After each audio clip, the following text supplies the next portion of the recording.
সুলতানুল আউলিয়া হযরত শাহ আলী বগদাদী রহমতুল্লাহ আলাইহির পবিত্র মাজার শরীফ উপমহাদেশের প্রখ্যাত অলি বুজুর্গ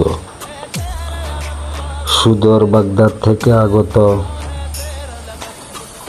আল্লাহর ইসলাম প্রচারের উদ্দেশ্যে বাংলাদেশে আগমন হযরত শাহ আলী বগদাদী রহমতুল্লাহ আলাইহি। এটি হযরতের মাজার শরীফ, হযরত শাহ আলী বগদাদী রহমতুল্লাহ আলাইহির মাজার শরীফ। যে মাজার শরীফটি জিয়ারতের উদ্দেশ্যে প্রতিদিন হাজার হাজার দর্শনার্থী বাংলাদেশের বিভিন্ন প্রান্ত থেকে ছুটে আসেন। হযরত শাহ আলী বগদাদী রহমতুল্লাহ আলাইহির অসংখ্য কেরামত বিদ্যমান রয়েছে, যেটি আপনারা এই মাজার জিয়ারত করার উদ্দেশ্যে আসলে স্বচক্ষে দেখতে পাবেন। এটি হচ্ছে একটি কেরামত সমৃদ্ধ গাছ। প্রতিদিন বাংলাদেশের বিভিন্ন প্রান্ত থেকে হাজার হাজার মানুষ আল্লাহর এই ওলির রওজা জিয়ারত করার জন্য ছুটে আসেন।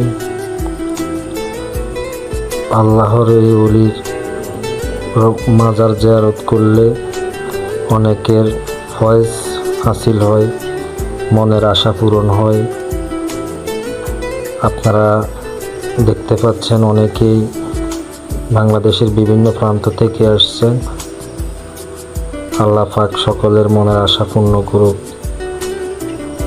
হযরত শাহ আলী বগদাদী রহমতুল্লাহ আলাইহি হযরত আলী রাদিয়াল্লাহু তাআলার বংশধর ছিলেন এবং পবিত্র মক্কা নগরীর কুরাইশ বংশ থেকে লোকমুখে শোনা উনি নাকি বাংলাদেশে এসেছেন আল্লাহ পাকের দ্বীন প্রচারের জন্য, ইসলাম প্রচারের জন্য। প্রতিদিন বাংলাদেশের বিভিন্ন প্রান্ত থেকে অসংখ্য মুসলিম, ধর্মপ্রাণ মুসলিম বিভিন্ন নিয়ত করে হযরত শাহ আলী বগদাদী রহমতুল্লাহ আলাইহির দরগা শরীফে, মাজার শরীফে উপস্থিত হন। হযরত শাহ আলী বগদাদী রহমতুল্লাহ আলাইহি ইসলাম প্রচার করার উদ্দেশ্যেই বাংলাদেশে এসেছেন।